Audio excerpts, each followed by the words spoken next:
Halo semuanya, kembali lagi di Berpendapat. Bagi kalian yang udah kembali ke kantor, selamat bekerja lagi. Bersyukurlah karena di luar sana masih banyak orang yang gak seberuntung kalian. Nah, pada kesempatan kali ini, gue gak akan bicara sendirian. Karena di episode ini, gue kedatangan salah satu teman gue yang punya banyak pengalaman di dunia public speaking, baik itu di Indonesia maupun di luar negeri. Assalamualaikum warahmatullahi wabarakatuh. Perkenalkan, gue Juni Muhammad. Di channel ini kalian akan mendapatkan video gue di segmen berpendapat, video tutorial, dan video kantor. Selamat datang di Berpendapat episode 7. Di segmen kali ini gue akan membicarakan gimana sih caranya biar jago public speaking, khususnya bagi para pemula. So langsung aja tonton videonya sampai selesai. Sebelum masuk ke diskusi, gue mau kenalin dulu nih siapa sih narasumbernya. Oke, jadi perkenalkan teman gue Muhammad Azari. Dia ini alumnus dari Politeknik Keuangan Negara STAN. Sekarang dia lagi melanjutkan pendidikannya di Perbanas Institute Jakarta. Saat ini dia juga sedang bertugas di KPP Minyak dan Gas Bumi. Buat pengalamannya udah banyak banget nih, so udah gak perlu diragukan lagi nih pengalamannya. Semoga apa yang kita diskusikan bisa bermanfaat bagi kalian, khususnya yang lagi belajar public speaking. Halo Zar, apa kabar nih? Udah lama banget nggak ketemu. Iya, alhamdulillah kabar baik Jun. Lu apa kabar? Udah lama ya nggak jumpa Ya. Oke. Jadi kayak yang udah gue obrolin kemarin nih ke lo nih Zar. Tadi gue juga udah ngasih intro dikit nih ke teman-teman siapa yang akan jadi tamu gue hari ini. Langsung aja kita masuk ke pertanyaan kita. Gimana Zar? Boleh, langsung aja to the point. Oke, pertanyaan pertama nih Zar. Menurut lo, kenapa sih public speaking itu penting? Wah, kayak ini Jun, pertanyaannya bagus banget. Ini sering banget juga pertanyaannya gue dapetin dari teman-teman gue. Kenapa sih public speaking itu penting ya Jun ya?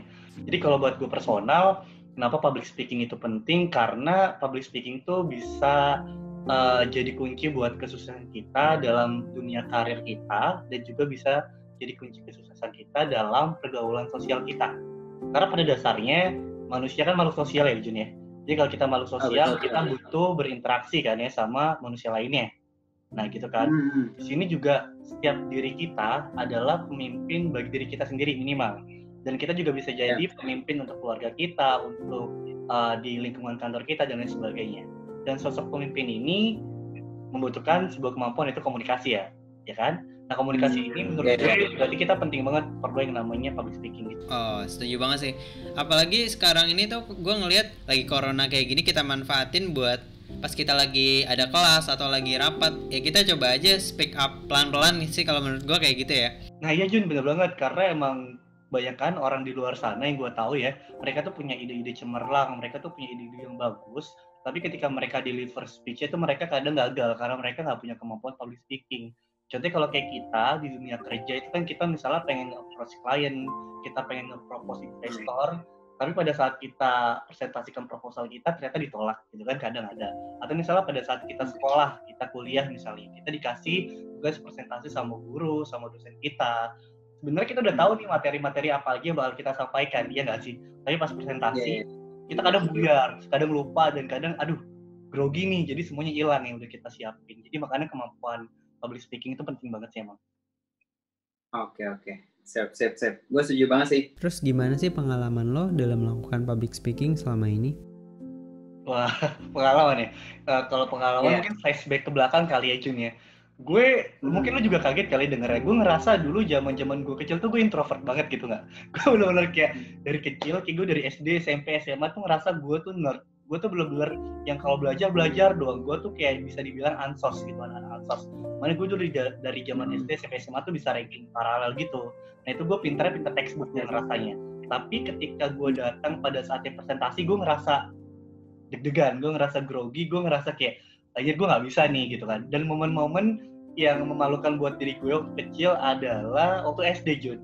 Jadi waktu itu gue dapet guru sejarah ya, guru IPS, waktu itu masih digabung ya mata pelajaran IPS, guru sejarah.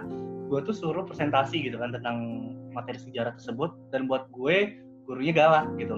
Nah pada saat gue suruh presentasi, gue tuh bener-bener gak masuk sekolah. Gue kayak izin aja buat sakit untuk gak masuk sekolah karena gue takut presentasi dan takut mata pelajaran sejarah itu gue gak suka itu sih. Itu yang embarrassing moment. Terus kalau yang sampai sekarang ya Jun, alhamdulillah kayak seiring berjalannya waktu, gue kenapa akhirnya sedikit banyak punya pengalaman di public speaking, pengalaman yang berharga banget buat gue adalah kemarin John. Jadi mungkin yang dari tadi yang udah lu sampaikan juga latar belakang gue, alhamdulillah gue udah ngerasain banyak banget pengalaman dunia public speaking sampai sekarang. Itu kemarin gue jadi salah satu delegasi juga buat Indonesia untuk ke ajang internasional. Jadi gue ada di forum internasional, gue ngasih speech, gue ngasih pandangan, ngasih insight gue personal tentang permasalahan-permasalahan global di dunia. Dan pada saat itu waktu di UNESCO Paris, jadi ide-ide kita itu dirumuskan dalam sebuah proposal untuk UN Bodies di UNESCO, dan itu bisa jadi pertimbangan buat mereka di UNESCO-nya. Itu keren banget buat gue. Yang satu Jun. Oh ya, terus momen yang kedua Jun, best moment banget buat gue sampai sekarang. Jadi alhamdulillah dari kemampuan gue public speaking sampai saat ini, gue punya kesempatan dari 2016 kemarin sampai sekarang, gue bisa sharing pengalaman, bisa ngasih motivasi buat ke adik-adik tingkat SMA yang pengen masuk kuliah. Kira-kira mereka pengen masuk kuliah di mana sih, kegalauan mereka, dan gue punya pengalaman, gue kuliah di STAN, seperti ini kelebihannya, sampai sekarang gue bisa bekerja di Kementerian Keuangan dan lain sebagainya, itu gue sharing buat mereka. Dan best momennya adalah ketika mereka ikut seminar gue, mereka ikut motivasi gue, mereka terinspirasi dari gue, dan mereka akhirnya berkomunikasi lagi dengan gue. Alhamdulillah Kak Ajar, gue keterima nih ke STAN, itu kayak rasanya seneng banget gitu nggak sih? Jadi kayak dari kemampuan kita pada saat itu, pengalaman kita pada saat itu, experience kita, mereka bisa merasakan juga apa yang udah kita rasakan. Itu menurut gue kayak priceless sih, bisa ngasih manfaat juga. Jadi menurut gue kesuksesan itu nggak hanya buat diri gue, tapi gue bisa dinyatakan sukses ketika gue juga bisa sharing pengalaman dan kesuksesan gue dulu buat kesuksesan mereka yang sama. Jadi itu bisa ngasih manfaat buat gue dan buat mereka. Ya, keren banget sih menurut gue. Itu kayak apa yang kita lakuin tuh jadi menginspirasi banyak orang. Cuman yang pengen gue tanyain nih Zar ya, dari awal tuh lu gimana sih? Misal dari pas zaman lu masih sekolah nih, lu bilang kan lu sempat introvert ya dulu tuh. Tapi gimana lu ngatasinnya, kayak misal dari lu SD terus ke SMP gimana, ke SMA gimana, sampai ke jenjang kuliah tuh, apa sih yang bikin lu jadi kayak jadi makin jago buat public speaking gitu? Gak tahu ini bisa ke public speaking atau enggak ya Jun ya. Kalau misalnya dari perjalanan gue dari SD, SMP, SMA sampai kuliah, apa yang membuat gue seperti ini adalah gue selalu berpikir gue harus jadi orang beda gitu. Mau kita beda itu be different. Jadi kayak ketika lu SD, SMP, SMA, misalnya di SD lu sama-sama belajar gitu, tapi apa yang membuat lu beda? Berarti kan kemampuan lu dalam bidang apa misalnya gitu. Termasuk sampai pola pikir gue terakhir kemarin, misalnya kuliah di STAN. Menurut gue jelas lah ya, orang-orang berpikir kalau anak-anak STAN tuh pasti pinter banget kan ya. Lu masuk STAN aja susah gitu ya. Apalagi lu bisa keluar dengan STAN, IPK kumlot, itu luar biasa banget, ya nggak sih? Nah menurut gue, dengan kita bisa keluar dari STAN, IPK kumlot misalnya, itu udah luar biasa banget. Tapi apa lagi yang bisa membuat diri lo itu berbeda dari orang lain? Jadi lo buat personal branding sih di sini menurut gue. Salah satu personal branding gue adalah tadi gue bisa public speaking mungkin ya. Berarti intinya meskipun kita sama-sama di kampus bagus, kalau misalnya emang kita cuman ngalir aja ya kita sebenarnya gitu-gitu aja ya. Ya menurut gue gitu. Jadi nggak ada perbedaan antara lu dengan yang lainnya. Jadi ketika siapa sih Azhar gitu, mungkin kan orang menilainya sama gitu. Ketika lu melakukan sesuatu yang berbeda dan spesial dan itu bagus gitu, bisa memberikan manfaat, mungkin orang bakal melihat lu lebih gitu ya. Berarti intinya kita perlu banget nih ada wadah yang bisa memfasilitasi kita ya. Selain itu kegiatan formal kita juga perlu wadah yang sesuai dengan kegemaran kita gitu kan. Kalau dari lu sendiri nih kan tadi lu bilang pas zaman kuliah nih lu jadi pengen jadi sesuatu yang beda daripada orang-orang yang lain kan. Itu lu nyoba apa aja sih sampai lu bisa ke luar negeri gitu? Entah kenapa dari kecil mungkin gue suka banget yang namanya mata pelajaran matematika sama bahasa Inggris ya Jun ya. Jadi pada saat itu gue suka banget matematika, bahasa Inggris. Kalau matematika gue akhirnya ikut olimpiade matematika tuh dari SMP SMA kan. Nah kalau bahasa Inggris gue bener-bener dari kecil suka banget kayak nonton kartun itu pakai subtitle bahasa Inggris, dengerin lagu-lagu juga bahasa Inggris, jadi terbiasa dengan pola pikir bahasa Inggris atau kata-kata bahasa Inggris sudah terbiasa vocabnya. Kenapa gue berpikir seperti itu? Karena menurut gue ketika gue pengen keluar negeri gue harus punya kemampuan berbahasa Inggris kan, karena bahasa internasional adalah bahasa Inggris. Nah pada saat itu akhirnya gue ikut les bahasa Inggris tuh rutin sampai level high intermediate. Terus gue kemarin juga pas dari SMA gue udah ikut debate competition gitu. Jadi gue English debater lah bisa dibilang. Nah dari situ akhirnya pas ke kuliah, sebenarnya emang gue pengen masuk HI sih. Alhamdulillah keterima, cuman biasa lah akhirnya gue memilih STAN gitu dengan segala pertimbangan. Gue masih pengen punya cita-cita untuk jadi diplomat. Pada saat itu akhirnya pas di STAN gue ngambil elemen kampus Stan English Club ya waktu itu ya. Nah di situ bisa mengembangkan bahasa Inggris gue dan public speaking gue ketika gue pengen ikut lomba debat bahasa Inggris misalnya gitu ya. Lakukan riset dan sebagainya. Apa sih yang bisa gue lakukan untuk ikut lomba ke ajang internasional dalam hal ini tadi ya dalam bidang bahasa Inggris dan juga public speaking.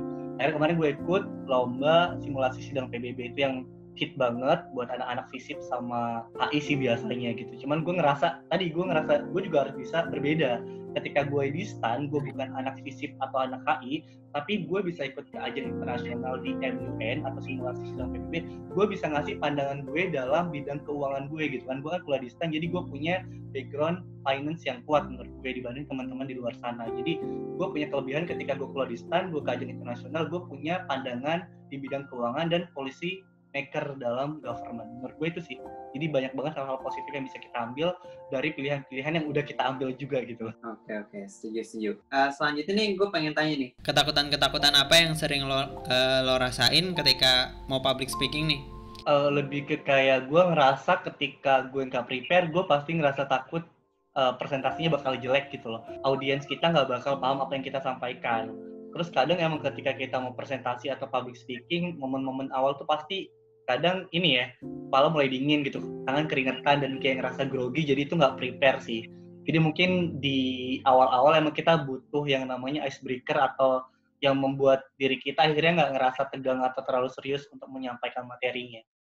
Jadi kayak kalau kita ngerasa udah siap, pasti insya Allah kedepannya akan berjalan lancar.